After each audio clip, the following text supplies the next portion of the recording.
Welcome to another episode of Listen, Learn, and Love, hosted by Richard Ostler. My guest on today's podcast, sitting across the podcast table in our living room in Salt Lake City, is my friend Jana Spangler. Welcome to the podcast. Hi, thank you so much for having me. Jana lives close by. I think I've mentioned I live near Cottonwood High School. Jana actually went to Cottonwood High School a long time ago, not too long ago. So long ago. And lives in the Olympus area, so she's close by. And Jana has a real expertise. She's a life coach, but she talks to Mormon congregations and other groups about what a faith crisis is, what a faith transition is, how if there's a marriage that both started out with the same faith in our church and one over time acquires a different faith, that's called a mixed faith marriage. And Jana has real skill in counseling with those couples of how to keep the marriage together, even if there's difference in faith. And I think God would want those marriages to stay together. And so Jana just has a real expertise in this area. I've known Jana for about 3 years and someone I've really wanted to have on the podcast. So we finally found this time, and we just pray, this podcast is a podcast that's supportive of the church and also trying to talk about more complicated topics in a way that there's just more understanding to bring us together as fellow humans, even in our differences. And Jana has some real expertise. So we hope that those of you that are very traditional believing members at the end of all of our podcasts actually feel better about our church, but also have better tools to keep us together as families and as friends and as just a human family, as all of us really do want the same goals. So is that a fair introduction? That sounds great. Thank you. Talk about this fireside. You were asked to speak at a ward fireside in the Salt Lake City area to just talk about the format, just talk about why you were invited and the content we're going to get, and then into what you shared. Okay. So the invitation to that actually came out of a presentation that I did to North Star at their retreat. Yeah, it's their annual conference. Thank you. The word was and I was there that day, but didn't go to your session. So I was so glad to see you on the program. Yes, I've done it the last 2 years, and so it was through someone coming to that, and it was one of the organizers of North Star came to that, and really loved the presentation, and so he asked for me to come and speak to his ward about similar issues. So it was really, the framing of it was to talk about challenges to faith, how to navigate that, and then to allow some understanding for people who have not experienced it necessarily themselves, but who have been affected by it because they see other people and loved ones going through that, and which can be just a really difficult thing that we don't know how to navigate. So I kind of introduce what a faith crisis looks like and help give some tools to work through that, and how to keep relationships strong through that, and how to support and love one another through that difficult adjustment. That's great. And I was so glad to hear that you were giving this, and the thought came to my mind is I hope you and others that have the same expertise are able to give this kind of a fireside across the church, because I think it helps all of us come together and gives us better principles. I never, before I was called to be a YSA bishop, never really had any training on how to minister to my members that were in a faith crisis or faith transition or faith journey, and maybe you can help define those terms to us. And so I recognize what you're doing is very, very helpful. Yeah. So if I'm sitting in the fireside and I've really never been exposed to this topic, just kind of I want our listeners to pretend we're in your fireside now. Okay. And just go ahead and kind of walk us through. You don't have to do the whole fireside, but teach us what you shared in the fireside. Okay. So one of the things that I first just like to kind of normalize that this is something that is happening to a lot of people. And typically, the reason that someone starts to fall into questioning or doubts, there are a lot of loaded terms we use around this, but typically they've experienced something in their life where their lived experience or their understanding of something is different from what they have understood their whole lives growing up within the faith. And it creates cognitive dissonance. That's a psychological term that just means holding two things at the same time that don't seem to fit. And it causes psychological distress. We don't like to be in that state. And so most of the time, what we try to do is resolve that, either by just maybe saying, I don't want to deal with that thing in my life that I think is different. I'm just going to set that aside and just embrace what I've always thought. And that has some real benefits to it. Or that there are also drawbacks to it. Or we start to say, you know what, I really can't let go of this thing. This thing is really, really disturbing to me. I have real questions about this. And I've really got to start questioning what I've always thought. And usually those are the only two options we look at.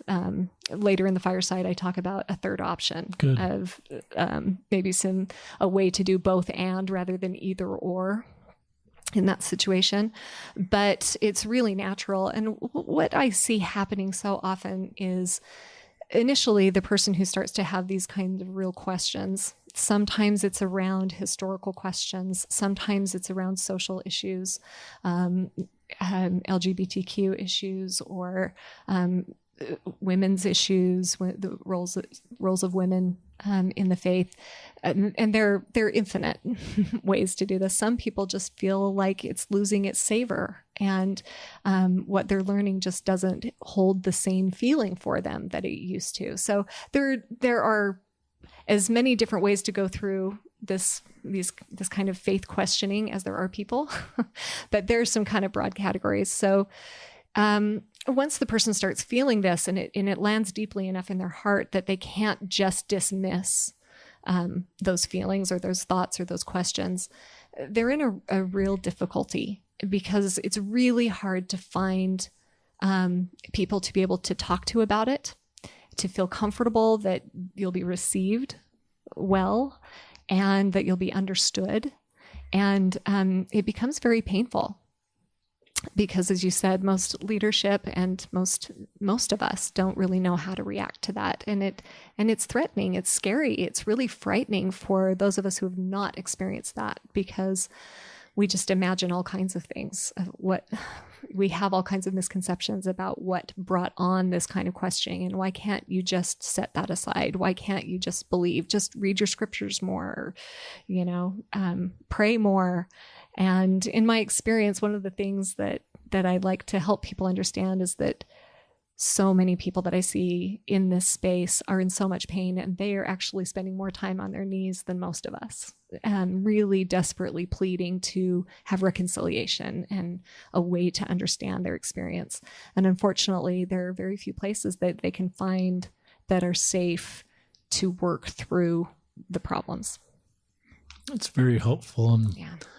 Cognitive dissonance is a term that was not in my vocabulary until I experienced some of this myself. And a friend said it's sort of like me speaking in front of a group of people with a 50-slide PowerPoint saying the earth is flat, sitting down and getting up with another 50 points fireside and PowerPoint saying the earth is round, and believing both at the same time. Mm-hmm. And I thought, wow, that would be hard. Yes. And the distress that you talk about when you have to hold both of those, and you don't want to hold both of those. And I think you're going to talk about that later. Yeah, absolutely. And I would just say that the psychological distress has been shown to be higher with a couple of factors. One is if you don't have a way to reconcile it easily, it's more painful. And how instrumental is this? How key is it to your life and your worldview? And you can see how with issues of faith, that's huge. Yeah. So it is really, really a painful experience. Let's talk about terms of faith transition, faith crisis, faith journey. Are those, just help us with vocabulary. Okay. Yeah. So a lot of people, faith crisis is a term I hear a lot.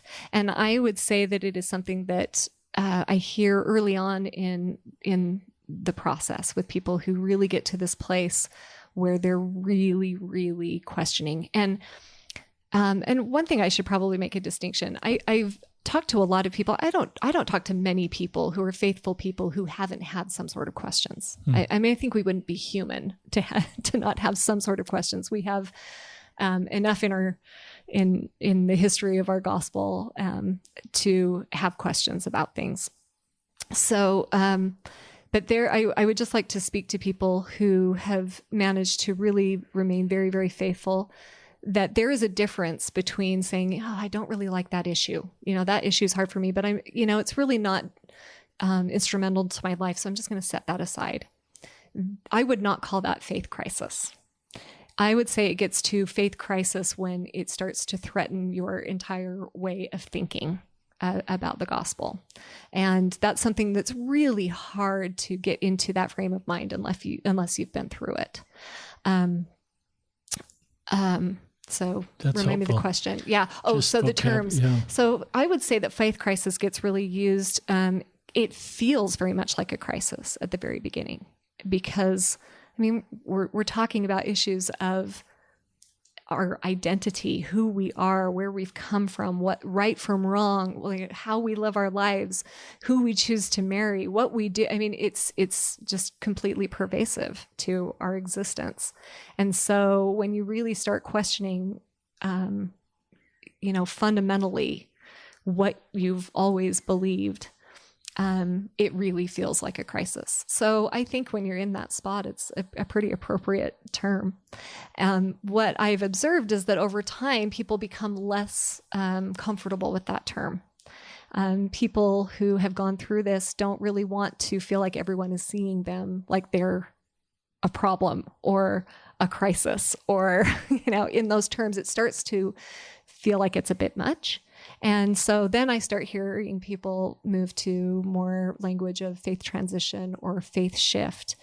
And part of that comes out of an understanding of faith development. And this is something that more and more people are starting to study and understand, is that there's kind of a continuum of faith development. And so what feels like a crisis, like my only choice here is to either have faith or not have faith, they realize that there are actually more possibilities, that there are possibilities of developing into maybe a different kind of faith with different attributes that is just as wonderful and powerful as the faith that they have experienced maybe earlier in their lives. That's very helpful. So I'm in this fireside, and I think the first part of your talk is introducing what a faith crisis is, faith transition, faith shift, and just keep us at your fireside. Okay. So I do dive in pretty quickly into this idea of faith development. And faith is just one aspect of this development. There's a whole field of psychology that is dedicated to adult development. It used to be maybe 50, 60 years ago, when you would have a class in psychology and in development, it was child psychology, child development. You would get to the adult, and then, that's just kind of its own psychology. And what researchers have started to notice over the past and really pay attention to over the past 50, 60 years is that there seems to be a progression in the way we see the world, even as adults. So, we could do a whole podcast, and there are many good ones out there about faith development. But I would just say, in a nutshell, to understand what this means, picture when you are a child, you have a view of the world that is very very focused on self, and you don't really even understand as an infant that someone else is a different being than you are. And as a toddler, you put your hands over your eyes and you think that no one can see you. You don't understand that other people have different experience than you. As we grow, that broadens. And then we can understand that we're part of, not only are we an individual, then we're part of a group. And we have certain aspects about our group. And there's us, and then there's them. And as you continue to develop, the one thing that seems to be common to all of psychology is that your perspective widens to include more and more and more, and include more other people, other groups, other situations. And what is not clear is exactly what makes certain people develop to a certain point and not. But we do have some very specific research by a man named Fowler, who did some research in the early 80s, specifically around faith and spirituality in this developmental model. And he found that faith goes through this model. And the thing that I love, I have a love-hate relationship with these developmental models. And one of the things that is problematic with it is that we are LDS people and we are Americans, and we have this idea that higher is better.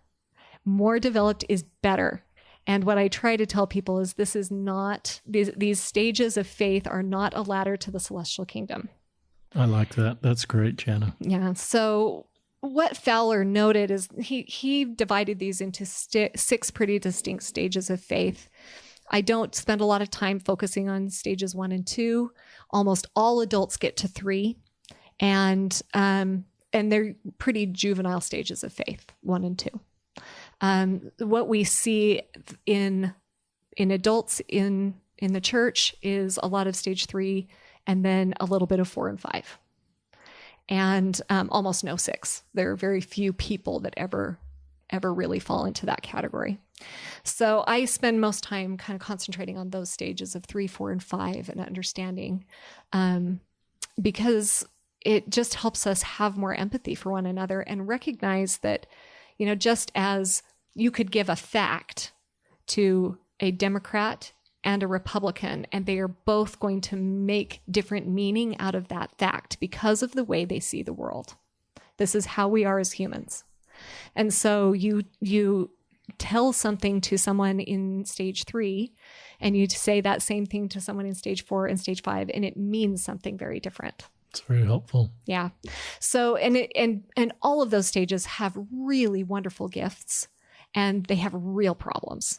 So it's not that anyone at any higher stage, more developed stage, is any better. I know people who are in stage 3, and by the way, most people stay in stage 3 their entire lives. And there are wonderful people who have fulfilling, giving lives and wonderful faith and deep connection with God and with our Savior at stage 3. And the same is true for people in these other stages. And there are people in some maybe a higher stage who are a complete mess because they really haven't done their personal development, So it's not that it's... Tell us what these stages are. Okay, yeah, let's talk a little bit about that. Maybe start with 3 if you want to. Yeah. So stage 3 is the stage that, if you can imagine, most organizations thrive at stage 3. So most religions, and this is not particular. I mean, this research was not done by an LDS man. He was a Methodist. So we see this across the board, but most organized religion lives in a very comfortable place of stage 3. And in stage 3, we really rely on authority that is outside ourselves to let us know what is good and bad, what is right and wrong, where the lines are. We love lines. We love structure. We love to know exactly. We love to have certainty about all of our beliefs.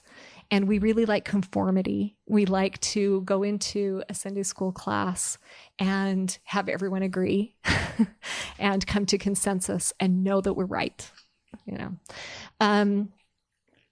Stage 4 is a place where we start to bring that authority inward.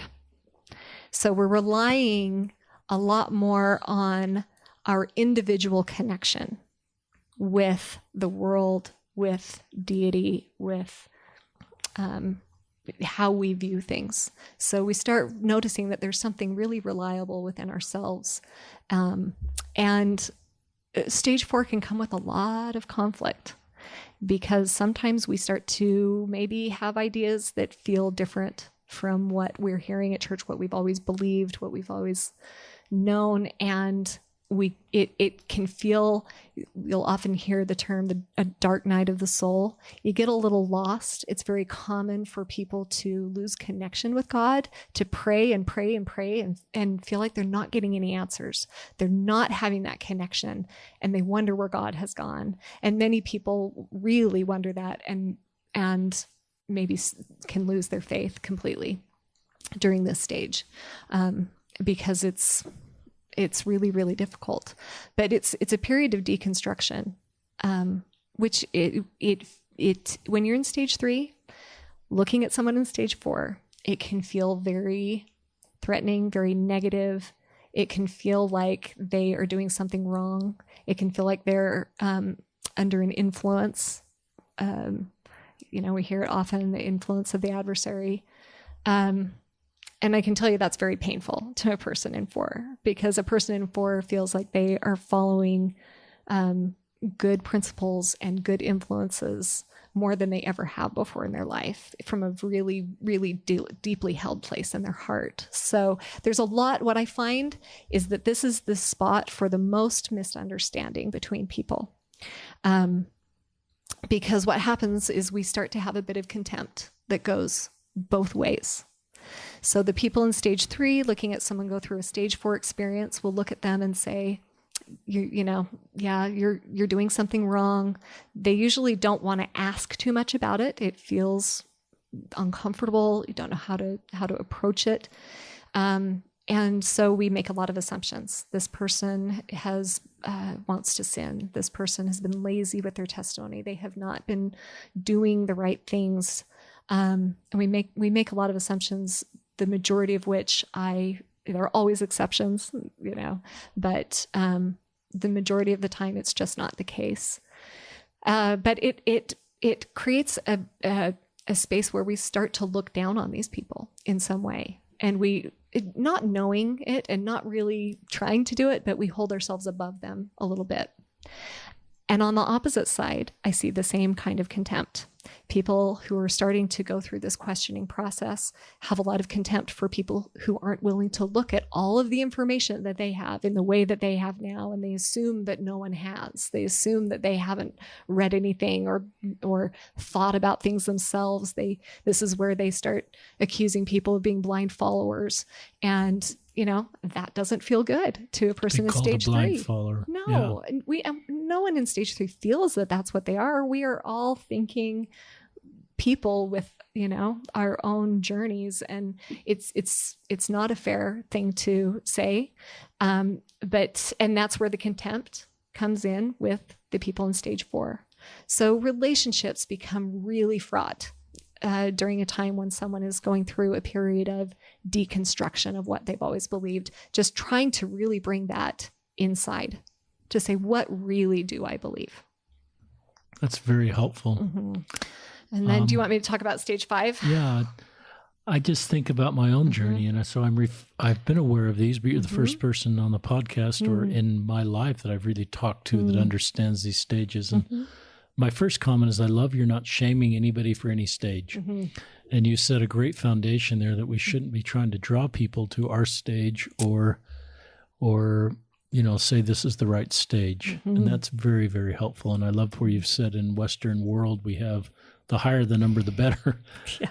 And so I think of my desire to run on Sunday mornings. Mm-hmm. I've always, since my mission, ran on Sunday mornings. I ran every day of the week. It's not like I just ran on Sunday. And it was just part of my spiritual preparation for the day. Now I walk because I don't run anymore. I walk every day of the week, including Sunday. And I don't know if that's an example of me taking authority inward. I don't think the church has ever said you can't run on Sunday morning or jog. Right. But I've always been aware that people in my neighborhood would see me running on Sunday morning. Mm-hmm. And I've always just felt an authority, sort of, I'm taking, the wording you use was sort of, I'm taking authority for my own spirituality, and this is something that really works for me to prepare spiritually for the day. Mm-hmm. Absolutely. I think it's a great example. When I've been a gospel doctrine teacher, and I remember preparing for a lesson in the New Testament and feeling this really strongly that sometimes, this was before I knew anything about stages. This was long before I was doing the work that I'm doing, but it really struck me that we can fall into a place where, Sabbath observance is a perfect example where, we haven't been given, this is exactly what you must do on the Sabbath day in order to keep the Sabbath day holy. We've been given a principle of keeping it holy, and we, for the most part, are allowed to just govern ourselves, right? With what that means for us. And sometimes it can actually be, I don't know, I don't want to call it, I think there's a negative connotation to it, but it can be maybe an easy way out to say, you know what, the most strict observance of this is best. So I'm not, we can say that it's better for us to not run, or it's better for us to wear our Sabbath clothes all day, or never watch TV. Never watch TV. Yeah, and we can make all these rules. And I'm not saying that those aren't. I don't want to say those aren't great rules, because for some people it is exactly what they need. But what I'm asking for people to do is have a deeper conversation with themselves and with the Lord to say what really is right for me and why. So that would be kind of a stage 4 conversation. Is what really does that look like for me? And can I allow myself to do that without wondering what the neighbor is thinking, seeing me in my running clothes outside my house stretching before I go for a run, right? Yeah. And so it's actually, if we, and this is a stage three kind of a thing to do, is to say, well, I'm just going to be I will be the most righteous by being the most strict. It's actually robbing yourself of this opportunity to have a conversation and a deeper connection with God, to know really what is right for you and what would be pleasing to the Lord in your Sabbath observance. It's very helpful. If I'm in charge of the church, which I'm not, I would be nervous about my members going into stage 4, because it sounds like if they stay in stage 3, it's more likely to stay in the faith. Mm-hmm. And if they go into stage 4, and you know more about this than I do, some may stay, but some may leave. And you're absolutely right. You are not wrong with that. And so I don't know what the organization, knowing, if I don't know what to say about that. And I don't think the church would want to do things to necessarily not people want to grow spiritually, because it's sometimes the growth spiritually that moves them from 3 to 4. That's exactly right. And so it's not like they're doing bad things to move from 3 to 4. It's just part of their spiritual growth. And I love the way you say it's not like stage 3 people that never go to 4 aren't growing spiritually. They have different gifts and different way they see the world and desires. And so that's absolutely right. I don't know quite, I guess. And so I guess the organization, or if I were a local priesthood leader, I want to be able to I probably would not want to put up systems in place where people don't go from 3 to 4, because that's part of spiritual growth. But I'd want to have, like you're doing, better tools for local leaders, for families to minister to stage 4 people, so they have a framework to manage that stage. And I mean, I'd love to see more people stay in the church. Absolutely. And I'd honor people that leave, but so I don't, but yeah. So part of this is sort of what do you do ministerially, if that's a word, to stage 4 people. Yes. To help them, find an authentic way to stay in the church. Yeah. No, it's a great question. It's one of the hardest things we face. And it is really hard from a stage 3 to look at it as someone in a stage 4 and think it's a good thing. It doesn't feel like a good thing, but what we're not seeing is what staying in stage 3 can set us up for. And I also want to make a quick distinction. I see people, just because you're going through a faith crisis does not mean you are moving to stage 4. I see people in stage 3 go through a faith crisis all the time. And faith crisis in stage 3, has some particular problems. So imagine a stage 3 person, and this is an example, might say to themselves and be thinking, if the world knew what I knew, they would all be LDS. They would get baptized tomorrow if they really knew what I knew. Then they find something that is disturbing to them. You know, I've seen people just preparing for a Sunday school lesson that come across information that's new to them that then throws them. And suddenly the questions become overwhelming very quickly. And they typically think in a very black and white way. It's all true. It's all false. So if there's something that goes against, if something they feel really challenges the truth, they may flip to false very, very quickly. Interesting. And that person then, where just before they were saying, if the world knew what I knew, they'd all be LDS, they would say, if all those LDS people knew what I knew, they would leave immediately. But you can see that the way they're seeing is exactly the same. It doesn't create a shift in the way that you're seeing the world and the consciousness. You still think that you have all the answers, that you're right, and that everyone should see it your way on both sides. That's very helpful. So ministering to people in a faith crisis, if they're 3 or 4, is very different. It is very different. But there are very similar things that we can do, which is to try to recognize our own contempt. As I mentioned, we have contempt for people who go through this. Recognize that, set that aside, and learn to try to see these people through the love of God's eyes. I mean, that's always the right answer, regardless of what the problem is, in my opinion, is that try to see this person as a child of God who has come to the place that they are in their faith honestly. Because by and large, the majority of people are really honestly seeking, whether they hit this in stage 3 or 4. They are honest seekers of goodness and truth. And what has brought them to that is this amazing upbringing we get within our LDS structure. That is one of the beautiful bonuses of stage 3.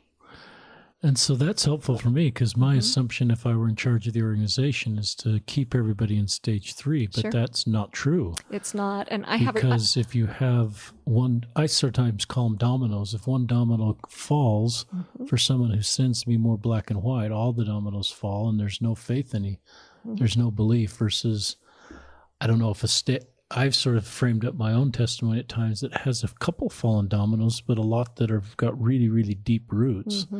And it keeps me a pretty traditional believing member. So that's kind of the framework I've adopted. I don't know if that's fits into a nice stage, but it's just sort of what works for me. Yeah. Well, it definitely has elements of some of these other stages where we start to be able to hold both and kind of of an idea. And really stage 5, and I also want to be clear, it's not like I'm all in stage 3 and the next day I'm all in stage 4 and then I'm all in stage 5. We all have aspects of our personalities that live in all of these. That's very helpful. And really what I'm saying, if someone is stage 4, what I mean is that 50% of the time, that's where they're accessing things from. And maybe 25% of the time they're thinking in stage 3 and 25% of the time they're thinking in stage 5. Do you want to talk more about 4? Do you want to talk about 5? Well, I wanted to say one thing in response to what you just said with stage 3, because I think it's important for us to also understand some of the downfalls of stage 3, where you're saying like leaders, it seems like it would be in their interest to keep people in stage 3. And I think that is true. And I can see really good reason for it. You know, I think that we as parents really love Satan's plan for our parents, for our children, for raising our children. We really just want to keep everybody safe. And I think when you're a leader in the church, you have that same impulse to like, this is my flock. I have responsibility. I want to keep them all on the right path. And this is, I think, a good impulse. But really what we know from the gospel is the importance of agency, the importance of giving people agency. God has given that to us. He has trusted us with that kind of a journey. And as leaders, we need to trust others with that journey as well. And that there's such beauty that comes from a deepening spirituality that perhaps it's worth the risk, just as giving us our free agency is worth the risk of losing us. So I just wanted to bring up a quote. So I just want to highlight what some of the dangers of stage 3 might be, because there are dangers, and I think it's important for us to see this, especially as leaders, that maybe it's not just best to keep everyone there. Not that you have, it's actually an illusion to think you have control over any of this. That's interesting. Yeah. You can't make someone go to another stage if they're not ready. But this is a quote from Scott Braithwaite. He's an associate psychology professor at BYU. And during Education Week, a couple of years ago in August, he spoke about these Fowler stages of faith. And you can look up his talk on LDS.org or whatever I don't know if they've moved to the new moniker yet, but this is his quote. Stage 3 faith, I think, opens you up to being the most vulnerable to a faith crisis because it establishes a set of expectations that are impossible to achieve. People at this stage live in a world that's binary. It's black and white, where the church is all good and couldn't possibly do anything not good, and the world is wicked and bad. Most people remain throughout their lives in Fowler stage 3 faith, which is a synthetic conventional faith characterized by conformity to authority, a strong cultural element to religious life, an us versus the world perspective, and ignoring any conflicts with one's beliefs due to the fear or threat from inconsistencies. Wow. So there's so many beautiful things about stage 3, and it's also a vulnerable place to be. So then I think of our responsibility as parents. You've got 3 kids that are younger than, you've got kids, I think 11, 13, 15. Yes. And our youngest is leaving on a mission in a month. So of 6, so our families are in different stages, but then, and this would be a whole different podcast. If you're a parent, wanting to raise children that have a better chance to stay in our faith, which I think is a good goal for a parent. It's certainly been the goal of our parents, of my wife and I. We've loved our church and have wanted to create an increased chance our children would stay and experience the same feelings and blessings we've experienced. Then I think of the parenting aspects of that. Any things you want to share about that? Yeah. So I mean, I do think that is that natural impulse. And I don't know if you've spoken on the podcast before about Jana Reese's new book and the survey that she's done about the younger generations. No, we haven't. Jana's been on the podcast and referenced it before the book came out, but not since the book came out. Yeah, there's some wonderful research in there for people to really want to understand some of the attitude shifts that are happening, because she was able to interview, this survey interviewed people, regardless of whether they have people who are currently within the faith and also people who have left. And they just asked about the attitudes about their faith. And then the results they showed by generation. So they've got, the baby boomers, the Gen X and the millennials, and you can definitely see a progression in the attitudes of people. And one interpretation of that is that, those young people are just giving over to the ways of the world, and and we've got to stop the bleeding, right?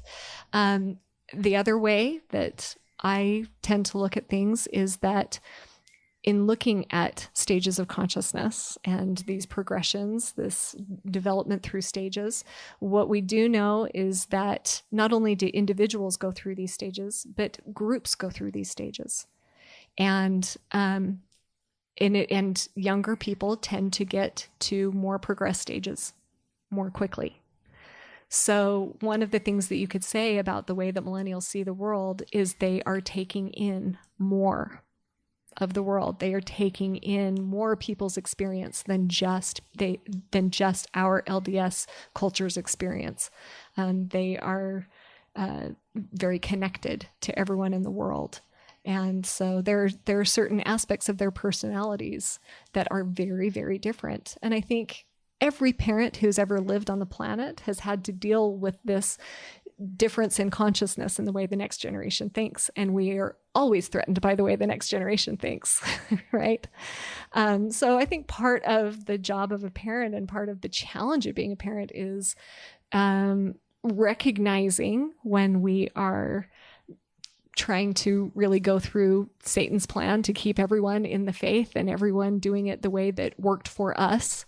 And when maybe we're acting out of a little bit of fear in not letting them have their own journey and have their own attitudes about things and, get really curious about that. And, when I'm speaking these things, I'm speaking from an older, maybe adolescent stage. I'm not saying we shouldn't be teaching our kids principles, because I absolutely think it's vital to our good progression to have good structure and principles and teaching truths and things to them, but also embracing the time when adolescence is a time of questioning.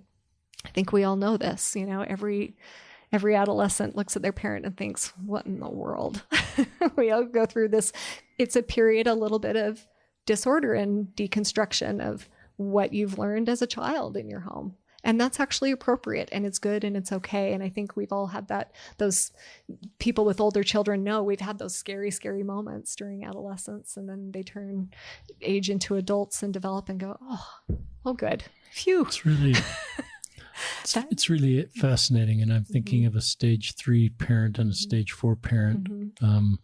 That may have different feelings about how to raise children faithfully in the faith. Yeah. And you probably counsel those parents. And I'm thinking of Elder Ballard's comment that you're familiar with I'm going to read that here. I dug it out while you were talking because it reminded me when he spoke to the CES teachers in 2016. And he said, gone are the days when a student asked an honest question and the teacher responded, don't worry about it. Gone are the days when a student raised a sincere concern and the teacher bore his testimony as a response and tended to avoid the issue. Gone are the days when students were protected from people who attacked the church. Fortunately, the Lord provided his timely and timeless counsel to teachers.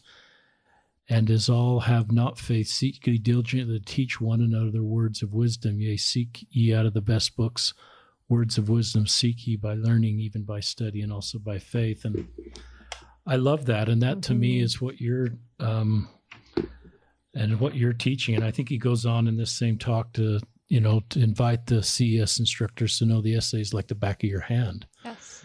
And I know our youngest son came home from seminary and was taught about Joseph Smith's polygamy in seminary. And that was the first, I think I've talked about that a little bit, but it hasn't been something I've talked about a lot. And I was just so grateful that he learned about that from his seminary teacher and had a framework to process that versus hearing it later on or being surprised or even bearing testimony on his mission that Joseph Smith wasn't a polygamist and then came home and learned, oh my gosh, he actually really was. And that's not anti-Mormon literature. That's just the facts of our church. Yeah, I'm very... So I'm thinking we're making progress, but I think if our goal is just to keep people in stage 3, we may never expose them to the essays or some of the more complicated things, but I think we need to, so they have a framework to process the facts of our faith in a logical way, in an age-appropriate time. Absolutely. I can't tell you how many people have come into my office who have come across some piece of information like that they've never been exposed to before, and that they've defended exactly the opposite on their missions or to other people who have challenged them. And then they just feel, deceived. They feel... they just feel awful about it, and it breeds a lot of resentment. And I think that the days of being able to just say anything that challenges the way we view our faith and our history and the way we've been taught it through our correlation, lessons over the past several decades, to label that anti-Mormon literature, I think is something we are prone to do and something that is very dangerous to do, because what was considered anti-Mormon literature when, facts from anti-Mormon literature when I was young is now on in the gospel topics essays, and they're being taught in seminary, and they are in books from faithful historians. And so it is something that we need to be less afraid of. Yes, challenges can come from that kind of research. And great, it is an invitation into a deeper understanding and a deeper struggle with faith, where we come out the other end with the possibility of it being far more rich and deep and meaningful, and coming from a really internally driven place. I like that. My wife and I have both, like you have read the gospel essays, gospel topic essays. Gospel topics essays, I think. Yeah, I guess that's what they're called. And I remember teaching elders quorum about a year ago, and I didn't ask a poll of how many of the elders knew of the essays, but I did talk about them. But I didn't feel impressed to just say, you ought to go, I'll read them. I said, you ought to say a prayer and sort of decide if this is something that you feel you want to understand better. And that was just a feeling that maybe it's not right for everybody. And it's not like you're not faithful or you're not intellectually sound if you don't read them. And I think some people get shamed in our church if they don't know the gospel topic essays and they're not intellectual or intelligent. And so that's the same thing I think you're trying to do. Is it may not be everybody's deal, but I think more parents and more local leaders are becoming familiar with that content because they recognize their responsibility to help others that are being exposed to that content and know what it is. And so any more thoughts on that before you talk about stage 5? And I want to make sure we get to North Star. And there's a whole kind of LGBTQ component of this podcast you have some expertise in. Yes. Yeah. So I would just say that to that point, that it's a good thing for us to recognize that there are many different ways to have faith. When you have the benefit, and I do think there are great benefits to this correlation way that we've been teaching. We all feel like we have this really great way to understand things that we can hold on to. But I think that we are also moving to a place where we need to recognize that there are many different ways to look at faith, many different ways to experience faith. At stage 3, and I think the way we have talked about it historically in our culture, we tend to think of faith as synonymous with belief. We talk about testimony, and testimony means I have this concrete belief of these 5 things, and we even make the little puppets on the finger, and each finger is the thing that we believe, with the restoration and on and on. But they're concrete things that we believe. And I like to point out that the word that in Greek that was translated into faith in the New Testament is the word pistis. And that word in Greek connotes a lot more than just belief. It includes belief, but it's also a word that really holds the feeling of a relationship with God. So it's a trust. It's God's trust in us and our trust in God. And so I like to say, as people really start having problems with maybe these 5 things that, I don't have a testimony, and that means I don't have faith. I like to point out that may feel that way to us the way we've defined it, but faith is so much bigger. And it does not mean that people who are questioning maybe the truth claims or other things about the church, or maybe the way we do things culturally, that does not mean these are not people of faith who have deep connection and the capacity for deep connection and faith That's very helpful. In deity. Yeah. Stage 5. Okay, so stage 5 is where some of this starts to come together. And stage 5 really is the first stage where you start to have a really deep honoring of both stage 3 and 4. So you can start to see when you enter stage 4, I don't know if this is evolution, I don't know if this is psychology and ego, but there's something about the human experience and the human psyche that makes us look at stage 3 and want to reject all of it. This is part of that deconstruction, right? And to see only the bad things about stage 3 and only the good things about stage 4. it's stage 5 that starts to calm down. And you can look and say, these things in stage 3 are beautiful. And these things in stage 4 are beautiful. And it's the first time you can really start to hold both of those things. You can start to hold paradox. And this is where we can start to lean into resolving cognitive dissonance without throwing out wholesale one or the other of the things that are maybe challenging us. Keep talking about that. So if I understand stage 5, it's I'm using the term intellectual maturity, but that's elevating stage 5. It's being able to see people in stage 4 and stage 3 and not try to draw people to either stage and see the good in both stages. And allow people to have their experience and honor them for exactly where they are. I talked to a fellow who stepped away from the church, and he said, I recognized that I was going to church and I wanted to expose others to the complicated things I was aware of.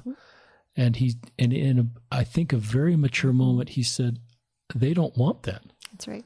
They don't want that kind of experience at church. And who is it to, what right do I have to try to go around popping all their bubbles? That's right.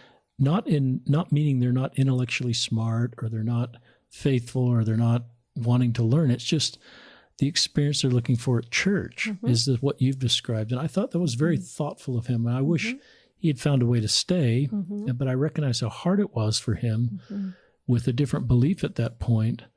So I like this stage 5 is where you're, and I do see people that are in stage 4 or deconstruction stage that are learning new factual history about the church that naturally want to have all the other people around them know all the same stuff. Right. And it probably takes great discipline to say, that's maybe not my job. And with young children in the home, that's maybe, I'm sure there's an honest desire as a parent to want to expose your kids to everything, but I think you have to do that with your companion on kind of the same page as possible. And that's probably what you do a lot of life coaching. Yeah. Well, one of a spiritual leader whom I love that is actually not LDS, but he's had a lot of really beautiful writings about spiritualities, a Catholic priest by the name of Father Richard Rohr. And one of the things that he says that I love is that if we want people to be spiritually curious, if we, and I think this applies outside of spirituality as well. But if you want to raise children who are spiritually curious, don't answer their questions before they've asked them. And I think this, there's a great thing to this, especially for people in stage 4, they're in a mixed faith marriage and they just want to expose their children to everything, is, if someone's not asking, if your spouse is not asking, if your neighbor is not asking, if the Sunday school class is not asking, it may not be the place to spout all of the new things that you've learned. And that would be a stage 5 behavior. Correct. And again, and people in stage 3, you would think that, again, we're this progressive people, you would think that people in stage 3 would look at stage 5 and go, ooh, this is a good thing. I want to get to stage 5. It is also experienced as threatening. People in stage 5 look like they're maybe not as righteous. They're maybe not as serious. They're not as dedicated, because they are less concerned with transactional parts of, I must check off the boxes and be all the things and do all the things. They are, and they're not throwing those things out as well. Like I said, it's a both and kind of an experience where they understand the importance of that. And just as I think the Savior was trying to teach the Pharisees, there is a deeper way to think about rules. And there is a very responsible, compassionate place to maybe break or bend rules. Oxes do get in the mire. And we have to start thinking in a deeper way to handle deeper concerns. So stage 5 starts to really be able to handle that. What is stage 6? So stage 6. I can't imagine what it is. I know. Now. What is that? What is that? Yeah. And I can't remember the percentage. I think it's like 0.02% of people in these surveys have ever reached that. But the best way to explain it is it's someone who has given themselves completely over. Their ego is no longer running them, and they are giving everything to mankind. And they are so out of step with humanity that we they often are killed or martyred. So think of people like Gandhi and Jesus and Martin Luther King and Mother Teresa. Mother Teresa. Yeah, these are people who get to a place where they just give everything over to helping their fellow man. That's cool. They give everything over to helping their fellow man. And their authority is, with themselves and with God, and they're so confident in what they're doing. Yeah. That they're doing things that perhaps their organization or society says is not right. That's right. And only they don't worry. Time is on their side. Yes. And maybe they don't worry. They don't worry so much about the rules because they are so unified and of one mind with goodness and love that it's not really a concern. I think we get concerned when we see people starting to break rules. Do you think there's stage 6? Is it that stage 6 that are in our faith? I would have no way of even answering that or knowing. It's entirely possible, but it's very, very, very rare. Interesting. To see anyone who gets there. I've liked this book, and I don't know if you have any comments on it, by Bruce and Mary Hafen, Faith is Not Blind. It's been a helpful book to me to kind of, one of the things these two authors talk about is the Kirtland Temple dedication that was just this wonderful, everything worked, credible visions, community involvement, and contrasting that with Nauvoo and how complicated that was. And, all the things that were happening in the Nauvoo temple were happening the same time they were leaving. And it was such a different experience. And these authors kind of talk about how for some members of our church, it is very simple. It gets very complicated like in Nauvoo. And then there's back to a simplicity of being at peace with all the complicated stuff. And I don't know if that's similar to the Fowler stages. I don't know if that's a stage 5 from 3 to 4 to 5. I don't know if there's parallels there, but it was helpful for me just in my own journey of being in a Kirtland Temple experience for much of my membership in the church to now seeing some of the complicated things, especially around LGBTQ. Yes. And trying to now, and just navigating that. Sometimes I reach out for models that give me framework to just process my own journey. Yeah. As what I consider myself to be a very faithful member of the church. Well, I think this is a perfect segue into that. One of the things I think it's really important for those faithful people who have not experienced challenges, these deep, deep challenges to faith crisis, to understand. And I think it really applies also to the LGBTQ community and people going through that and trying for people who have never experienced that as well, to understand that, the gospel works really, really well. And meaning like the way we do it culturally in the church works really, really well for so many people.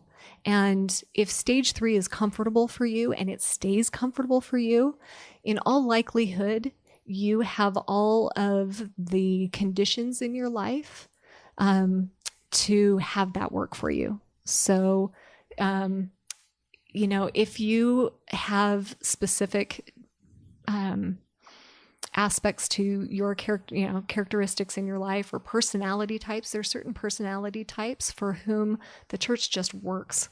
If you're a very organized person, if you are an achievement-oriented person, if you're a love structure and love obedience, it works so well for you.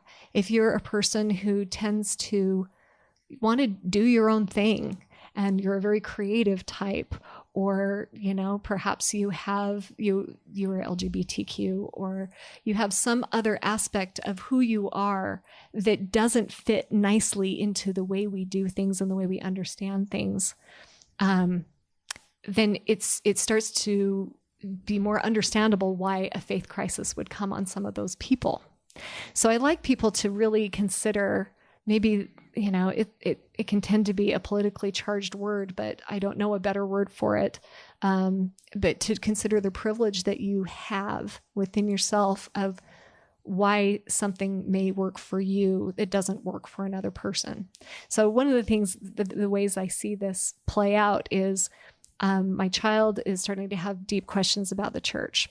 And so I see a talk that's been given about faith questioning or, about some other issue that this person is having an issue with. And so I send them that general conference talk, or I send them that ensign talk. And what they don't understand is when that other person is reading it, their experience has been so different.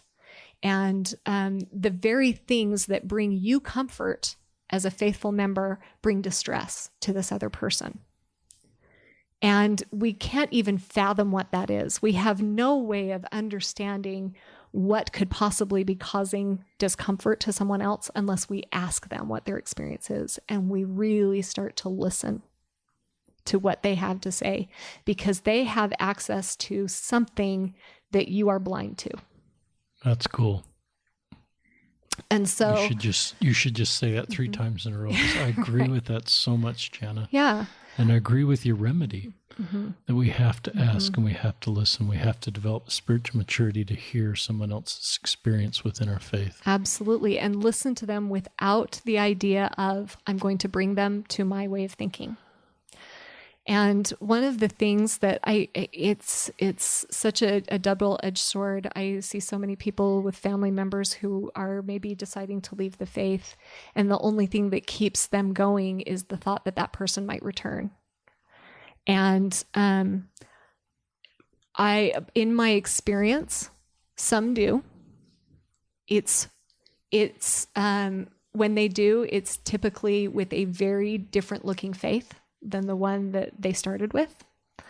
And so setting up expectations for other people and saying, well, I'm just going to love them through this because if I love them enough, they'll come back, sets both you up for some heartache, and it sets up a situation where we're not truly meeting the other person where they are and accepting them. And suddenly your love, which I think is genuine, can be felt as very conditional over time. I really like that. I'm just scrolling to a quote here that I screen captured from a BYU student that really resonated with me. LDS Living ended up publishing it. We as members of the Mormon Church need to stop focusing on we need to love people because our love will bring them back to the church, and instead focus on we need to love people because they deserve to be loved. That's right. It's just what you said. Yeah, I love that.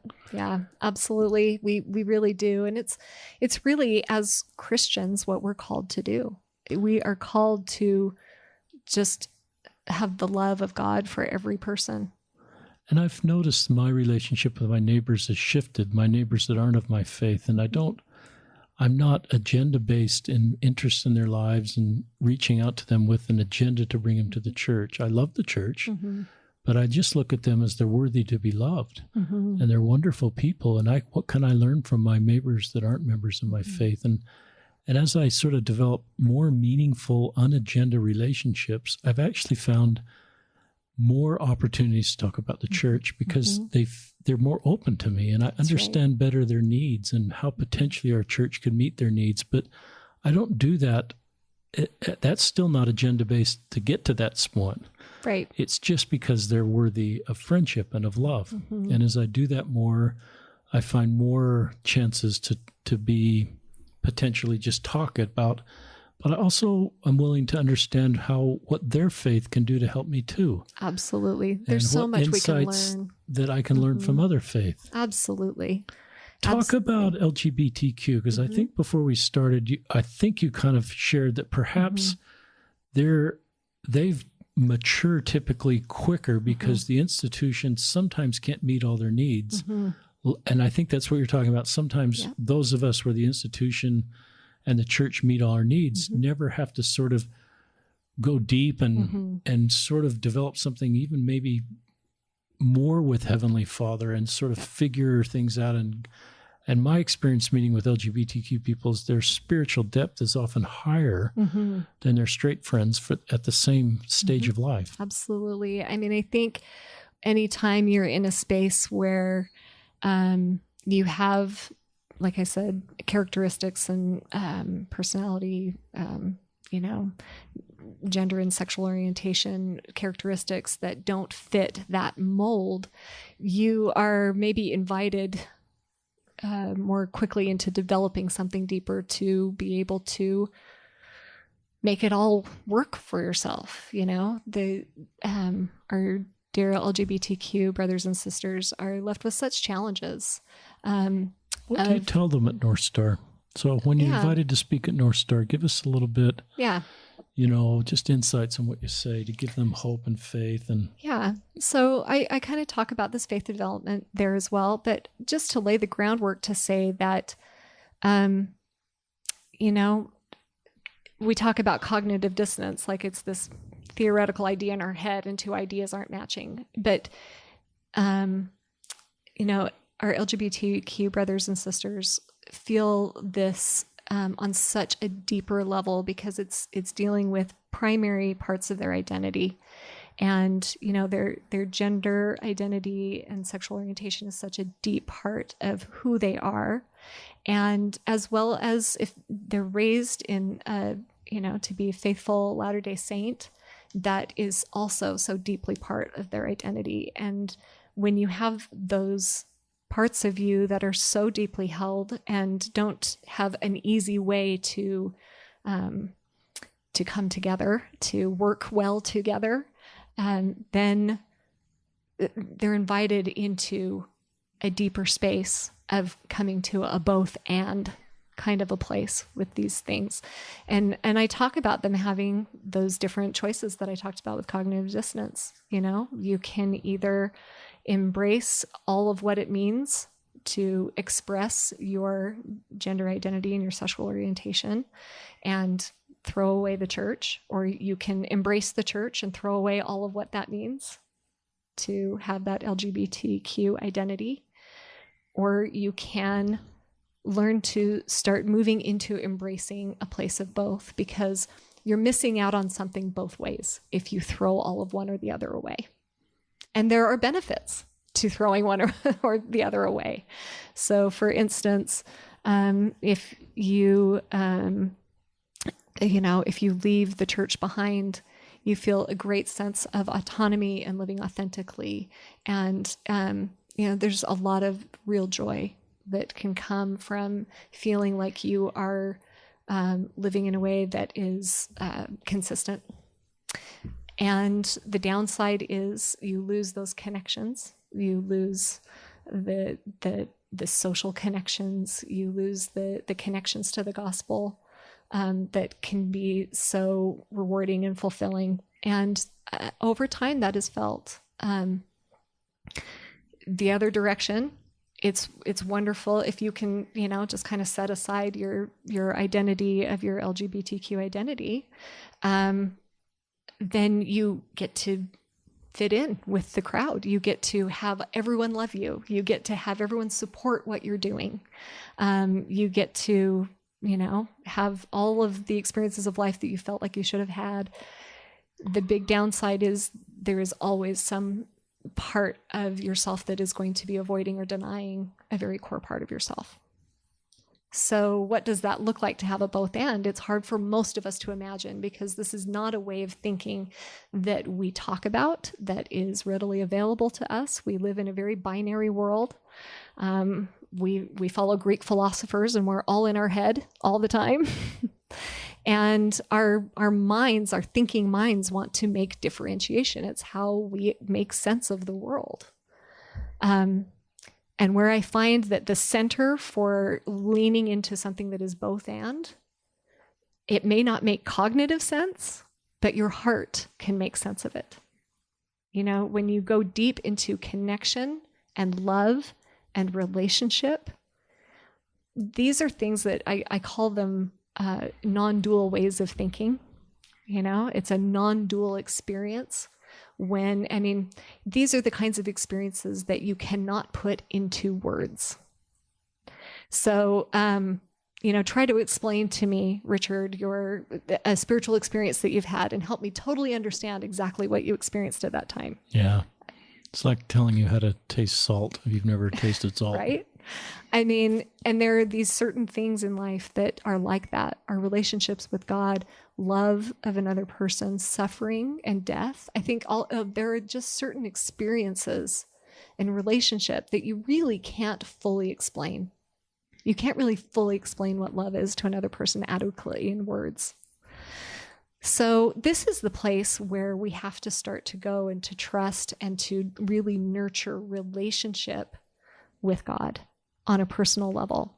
One of the things that that is really common, like I said, in stage 3, is to lead with authority and listen to other people. And this is a very appropriate place for us to have a foundation and to grow up, is to have our parents be our authorities and prophets and leaders to be our authorities, because they're teaching us good things. But one of the things that I would really love for us all to understand about General Conference is that it is a general conference that is spoken to everyone, and we all have different experiences and challenges and things that we need to develop in our own spirituality. There's some beautiful quotes that I may actually have here from Bruce R. McConkie, from Joseph F. Smith, that talk about how we really should be prophets in our own affairs, prophets in our own lives.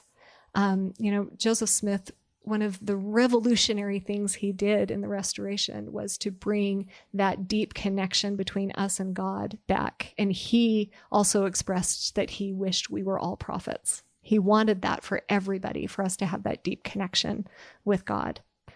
And so what I talk to people about is spiritually maturing, is getting to a place where we are leading with our own personal revelation. And then I talk about it as a tricycle.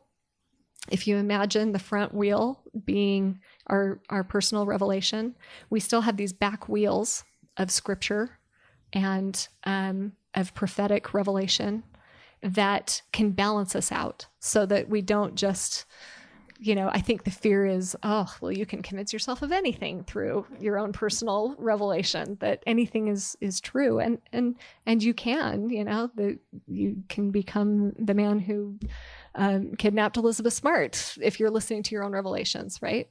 So that's why there's this balance of the back wheels of scripture. I love that. It's reliability of those things. So if you're feeling an impulse to do something that you've never seen anywhere in any kind of scripture or any kind of prophetic voice or wisdom tradition or any of that, then you probably ought to second guess yourself. And it keeps it stable. But what I find so often is that many of us, that tricycle leads with the prophetic revelation and the authority. And that wheel is the size of one of those old-fashioned tricycles that is just gigantic and overwhelms the back too. And what I think of when I think of spiritually maturing, I see an act of that wheel shrinking and then eventually being swapped out and leading with your own personal experience and revelation. I particularly for LGBTQ, the overall impression, and I do a lot of podcasts, but people just reach out and say, can I meet in this very room? And that happens to you also, is really what you say. My overwhelming single counsel to them is to talk to God. Yeah. And with that heart you're talking about, working with God through prayer, scripture study. If you're going to the temple, go to the temple, and God will guide you. Yep, absolutely. And then when someone leaves, I recognize the double bind they're in. I have great empathy for someone who leaves, because it's not usually, it's a really hard spot, as you've described. One father of 2 gay sons, Bryce Cook, described it to me as a double bind. My sons love the church and would like to spend their life with somebody. It's not just about being physically intimate. It's about having a life partner. That's right. And so he unlocked the double bind in his family, even though that double bind exists in the church, where he gave his sons permission to find a life partner. He didn't I don't think he advised them. I don't think he said, this is your path. But if they felt that was their path, then he and his wife said, well, you'll have our support and your partner will be welcome in our family. We'll keep the family circle together, and just recognize what a difficult road it was. And I thought that was parental. I thought that was a good thing to do, and just leaving all this at the Savior's feet and taking the double bind off his two gay sons and keeping the family circle together. And but he probably had to do what you did, is he had to listen. Mm-hmm. And he had to be willing to learn and understand just how difficult this is. And you're right, if it's not our life lived experience, sometimes it's hard to sense and learn someone else's lived experience. That's right. So when someone leaves, my reaction 10 years ago would be fearful and angry and threatened. And now I almost feel, I wouldn't want anybody to leave. If someone's leaving, I'd almost want to show them an increased measure of love. Absolutely. Because I recognize it's really hard to leave our faith. It is really hard. And I have a couple of friends who have left for, 20 years and have come back. And they have said that was an essential part of their journey, that they would not be who they are today with the understanding that they have today and the connection with God that they have today if they had not had those years outside of our faith. Talk about Richard Rohr falling upward term, because that's resonated with me. Yeah, this is a wonderful construct. So he has a book called Falling Upward. And in it, he talks about the two halves of life of spirituality, of spiritual lives. And the first half of life, it's actually quite parallel to the stage 3. The first half of life is all about learning who we are, getting our values, setting our lives up for success, getting a career, getting a family, achieving, and it's very focused on how do we do things and become a good citizen, and spiritually that just means how do I set up that the rules that I should live, the good, the bad, the morality, the values, so that I can connect with God. So that's first half of life spirituality. And that can be really focused on the callings that we have, or, the status within the group. Second half of life spirituality is a little more concerned with some other things. And what I'll say before I describe that is that the reason he calls it falling upward is usually what invites us into this second half of life is something that feels very much like a fall. So, for some, it's experiencing the feelings of a midlife crisis, or, all the success that I have, it's not making me happy. I've done all of this now, now what? And it can feel like we're really falling through some sort of crisis. Maybe it's brought on by a death. Maybe it's brought on by something we just can't reconcile. Maybe it's, a million different ways that this can be brought on. But if we look at really what second half of life spirituality can bring to us, second half of life is not concerned with these ego concerns of how do I look to everybody, and am I doing it the right way, and am I, all of these concerns that can really cause us a lot of anxiety, really. And we start to be really more concerned with relationship, truly helping people, being more anonymous with it. It's not about us. We're less likely to say, I can help with that, but we're actually more capable of helping.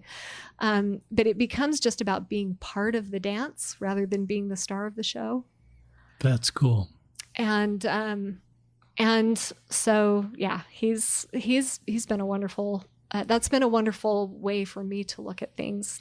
That's helpful for me, because that's not necessarily going from stage 3 to 4. So I could just mature within stage 3 to say, just use your dance analogy. Yeah. It doesn't mean I've gone to 4. I've just matured within 3 for doing things for better reasons and be more, and I think of, and that's I'm thinking of charity and why we do good things, and charity is the pure love of Christ, and it's not for reward, it's not for acknowledgement, but at the end of the day, hopefully the reasons we do good things is just we love Christ and we love our fellow men, and that sounds like a second half of life, or falling upward. Yep. And I would say that the people who are more successful at that at stage 3 are typically the ones with the most privilege.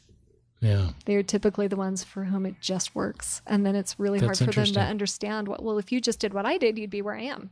It's really hard to get your mind around the idea that it may not be the case. And privilege is the things we're born with we didn't earn. Absolutely. That's my definition of, so I'm white, I'm male, I'm straight, I'm all these things in Mormon world. Yeah. I've got every privilege box checked, and now I'm getting the age box checked at 58, and I'm fifth generation LDS living in Salt Lake City, so I think I'm in the bullseye of Mormon LDS privilege. Yeah. I like another way to look at privilege is if you look at someone else's complaint about something and you don't think it's a problem, you probably have privilege around that. That's good. And that's very helpful. I just look at my own life, and I even though I don't, well, I'm not going to share that because we're just running out of time. I want you to, I'd love to just, any other thoughts for LGBTQ people listening, and just any other closing thoughts, Jana? Okay. Yeah. So I'll just touch on a couple of things of what that looks like to have spiritual maturity, and how do we access that? So really, what it does is it's rather than worrying about the details of the doctrine or details of other things, or having fights about what's right, what's wrong. It's really getting to a place of learning that spirituality can be about transformation from the inside rather than just transactional checking a box of doing the right things. That's what second half of life spirituality is about, is inner transformation. It's not, we don't need to, all those things that are hard about ourselves, or that we don't want the world to see about ourselves, or that we feel maybe shameful about, rather than just setting those aside and trying to just be good enough and have Jesus save us from all of that, we actually learn that is a beautiful, essential part. That's cool. We start to understand that opposition in all things really means something to growth. And we start to include all of that. We stop running from it. And that creates an opportunity for us to really start to grow. And that could be our sexual orientation that we're running from. Absolutely. And so I've seen some people that come out and hit that head on, and the growth that occurs with that, and the peace, and and just that if I do this a lot with people I meet with, I say, if you could, here's the red button to make you straight. And I think a lot of younger LGBT people would say, yeah, I'd love to be straight. This is a brutal road. But some that have gone through what you're talking about say, I'm not going to press that button. This is a beautiful part of who I am. And there's no need to have that removed from me. Well, we don't have to look any farther than our first parents, Adam and Eve, and the absolute paradoxical situation that they were faced with. And one of the things I love about our faith is that we understand what a noble choice that was of Eve. We don't vilify Eve in quite the way that many Christian faiths do, because we understand that she saw something deeper, that staying in the garden was not what was going to bring the experience that mankind needed to have. And so she made that choice to step into what was difficult and to face what was hard, and to live a paradoxical life, and Christ's teachings, he taught in paradox. He taught in paradox all over the place. You lose your life to save it, and the meek are mighty. And I have a slide of like 10 examples. And he taught other people in this way of like, there's a third way to do things. And I think the example of the woman who was caught in adultery is a beautiful example of this. They bring her to Jesus and say, we want to stone her for this. And, Jesus doesn't just take this exact opposite way saying, well, don't. He doesn't say that. His way is beautiful. His way is, let me highlight what's happening here, and you make your own choice, right? So he's an example of this third way. There's a third way to do things where I don't have to do it just one way or the other. I can choose a third way where I include what is beautiful from both, and live in a way that feels in resonance with my relationship with God and my love for one another. So that's the challenge. And I wish I had a template to say exactly how to do this, but I will say that I want to touch on one thing, which is that it is a very common experience as people deepen in their spirituality for spiritual practices that we have always worked for us, like reading the scriptures and praying in a traditional way, to stop working. And God becomes elusive to a lot of people. And so trying different ways of connecting with God. Maybe it's not the kind of prayer that we've always been taught since primary. Perhaps there's a way of expressing gratitude that feels really good to you. And maybe at some point, some people stop feeling like they can ask for things, or that that's really a petitionary prayer is really innate to them. But sitting in meditation and in communion with God and just feel the presence of God within us. Another one of the most beautiful things that I think Joseph Smith restored for us at the time of Joseph Smith, the Protestant thought about Christ and the nature of Christ was that he was all deity and we are all human and we are all debased. And there's this huge gap between us. And one of the beautiful things that Joseph Smith brought in the Restoration was this understanding that Christ is all human and all divine. And so are we.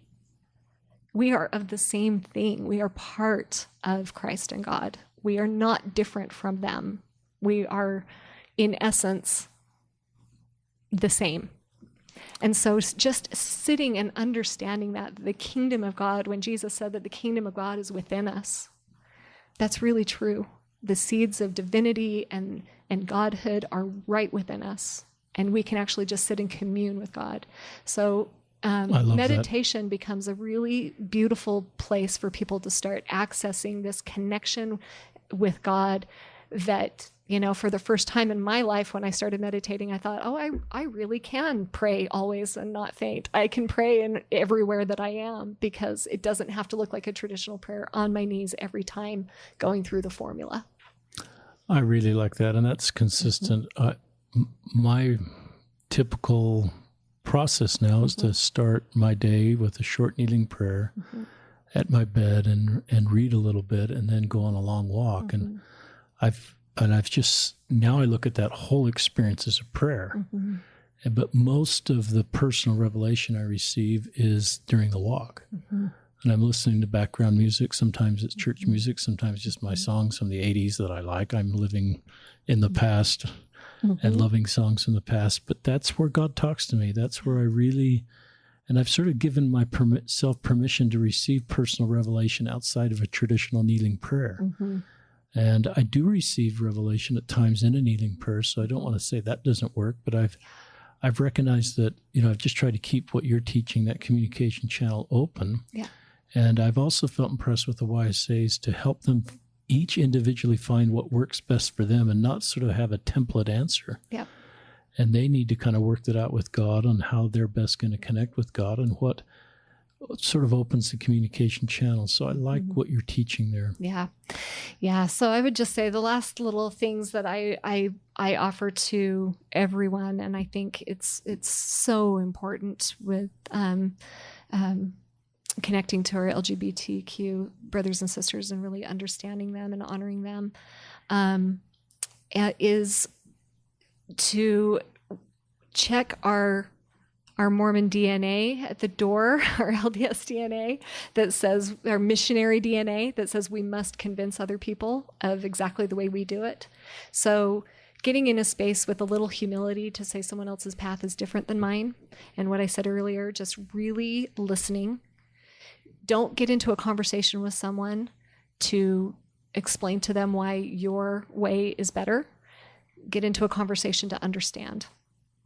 And just listen and validate. And validation, I think we really underestimate the power of what validation can do for people. And validation doesn't mean I agree with you or I experience it the same way as you. But what it does mean is I hear you. I'm repeating back maybe even exactly what they said to me. Did I understand that? You're asking so that someone really feels heard. And then just honoring that is their experience, and say, I can really understand why you're feeling that way with the experience that you've had in life. And just that validation. And the other thing that I really talk about a lot is becoming comfortable with differentiation. And what that word means is, Richard, you can have an idea of what's right and wrong in life, and I can have an idea of what's right and wrong in life, and we may completely disagree, but we can still sit together and worship God and view each other as children of God, and can be completely Christ-like in our differences. So a lot of times we'll feel like, I see this in faith transition, I see this with the LGBTQ community, is we feel like on some level it's not all okay until we agree of what's the best path. But it is really a beautiful gift that we could give to people who have different circumstances than you, to allow them the dignity of having their own experience and honoring it, and just loving them exactly for what their experiences is in life, not wishing it were different in any way. I'm just so touched by that. Mm-hmm. It's so powerful. Mm-hmm. And this idea that being heard, mm-hmm. and the healing that mm-hmm. to be heard. Yeah. I had lunch with someone today and I felt heard, and that was mm-hmm. just so helpful for me. Mm-hmm. Absolutely. And I love what you point out. You don't need to agree. And then I just think, most 99% of God's children are not in our faith, and He's okay with that. Mm-hmm. So I've sort of used that sometimes in my mind, even though I love our faith, mm-hmm. and I've seen people join our faith in their life being mm-hmm. significantly improved. If someone is, feels their path is different, I've just tried to do what you've done and just honor their personal agency, mm-hmm. not try to figure out what that means for their eternal destiny or salvation, and just leave that I don't need to do that. That's right. I'll just leave that at the Savior's feet, and the doctrine that I would show is what Christ taught, and your teaching is just to love. That's right. And keep that person. Now, if that person joins, I sometimes joke, if they join ISIS and want to bomb me, then, or if they become a sex trafficker, or if mm-hmm. they become a rapist, or they become a government leader with ethnic mm-hmm. cleansing, mm-hmm. there's boundaries to that. But if someone just wants permission to live their life, mm-hmm. Serve in our community, have a job, or so, mm-hmm. and just that to me is, I'll just keep those people in my life. Absolutely. And sometimes we feel a fear. I can understand the fear of, your child comes to you and says, I have this real problem with this gospel principle or whatever.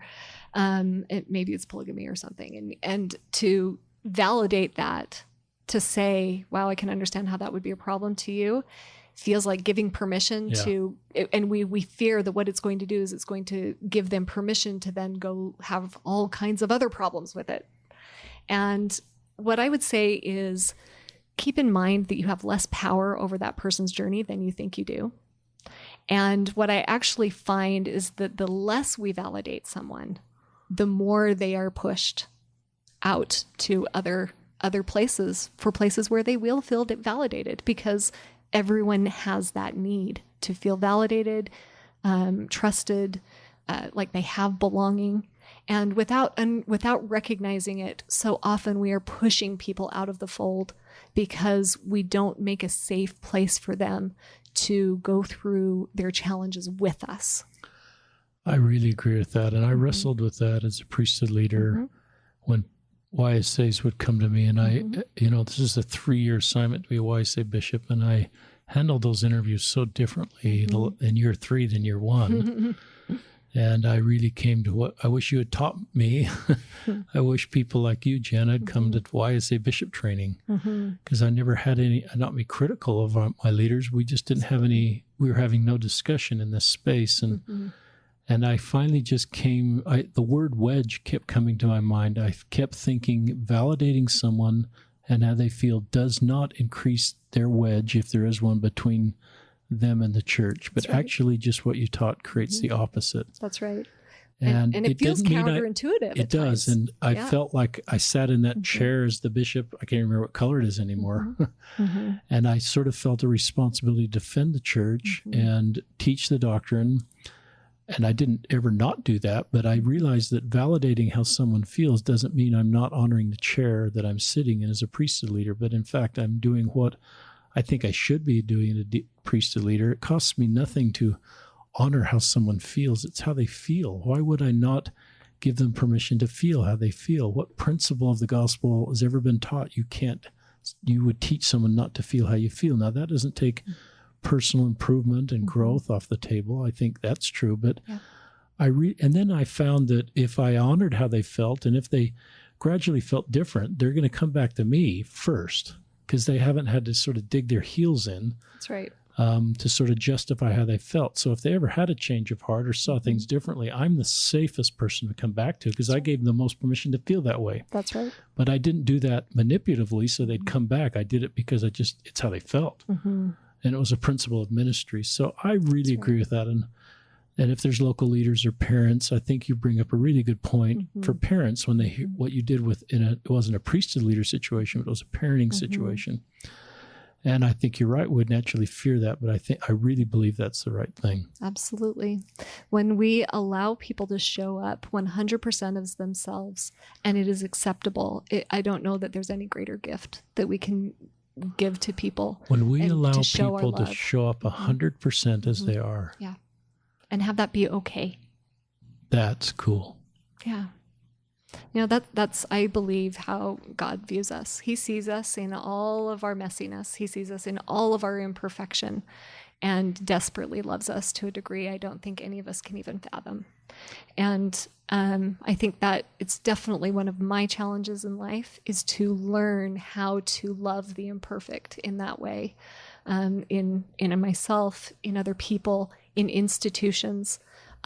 There is nothing in this world that is not imperfect. And so if we do not learn that skill of loving the imperfect desperately and wholly, then we love nothing.